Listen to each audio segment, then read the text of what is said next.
Hello and welcome back to the Swing Trading Masterclass by Wealthy Education. In this video, we're talking about the morning and evening star three-bar patterns and how we could put technical indicators on them to perhaps get into a trade or give more confidence. The morning star in Ford formed right at the $14 level, a level that we had seen a lot of buying from previously. And therefore, that in and of itself is reason enough to think that something was going to happen there. It's not a huge surprise that at least some type of support would come into play. You could also, at this point in time, perhaps put Bollinger Bands on, and you can see that we had broken through the Bollinger Band. And if you remember, once you break through them, you quite often go back to the mean. So that at least could have been your target. So with that, pretty straightforward setup. Now, I mentioned previously that this was actually a tweezer top, a shooting star, and an evening star. So that all of that is reason to think that we could roll over. You can see clear resistance there previously.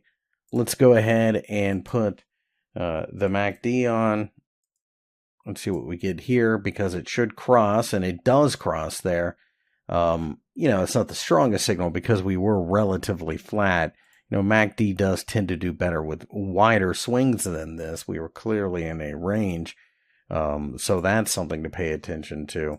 But obviously, this was an area where we had sold off. We had 3 different patterns we could have chosen from. That would be reason to sell.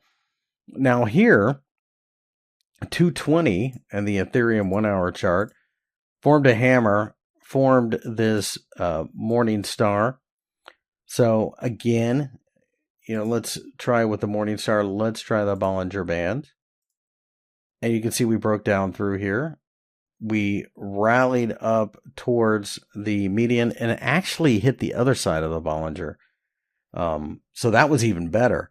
Now, having said all of that, when you look back, you can see that this is an area that had been a bullish flag previously, and a lot of times that will offer some type of reaction later on down the road, and that's exactly what we saw. You can see clearly it's an area where you probably should have seen something happen, so the fact that that showed up clearly helped